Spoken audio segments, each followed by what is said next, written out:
بيقول الدكتور عبد المحسن الأحمد فات أحد المرات للمصليات اللي في المستشفى، وشاف واحد بيصلي. أول يوم، ثاني يوم، ثالث يوم، رابع يوم، الزلمة مجتهد في صلاته، ملان بيصلي. فراح سأله على السريع، بيقول له ليش انت هالكد بتصلي؟ فجاوبه، قال له I don't understand. قال فعلمت أنه أجنبي فسألته عن أمره في الأجنبية. قال سألته ليش تصليش؟ ليه بتصلي؟ فقال أنا نصراني. اسمع يا مسلم، قال أنا نصراني أسلمت منذ 9 أيام، 9، وعلمت أن المسلمون، هو أنت وأنا، علمت أن المسلمون قد سبقوني إلى الله بإسلامهم.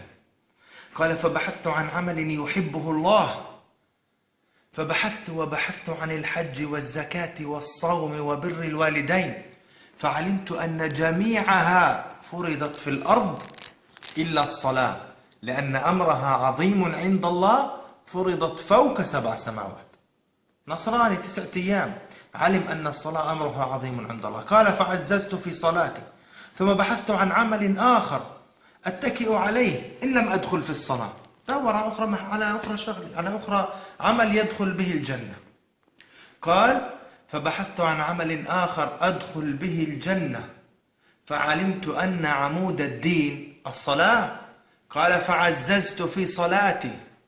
قال فبحثت عن عمل ثالث أدخل به الجنة، أبر أمي، أتصدق، أزكي، أحج، عن عمل أدخل به الجنة إن لم أدخل بالصلاة. قال حتى وقفت على حديث رسول الله، صلوا على رسول الله صلى الله عليه وسلم. قال حتى وقفت على حديث رسول الله أن أول ما يحاسب عليه العبد يوم القيامة الصلاة. مبسوط؟ هسه شو بدكم تساووا؟ تعالوا نتفق بعد هذا الفيديو، نعاهد الله سبحانه وتعالى ونبايع الرسول صلى الله عليه وسلم ألا نترك فرضا أبدا. اتفقنا إن شاء الله؟ اللهم اغفر لكل من نشر هذا المقطع أو ساهم في نشره، وجزاكم الله خير.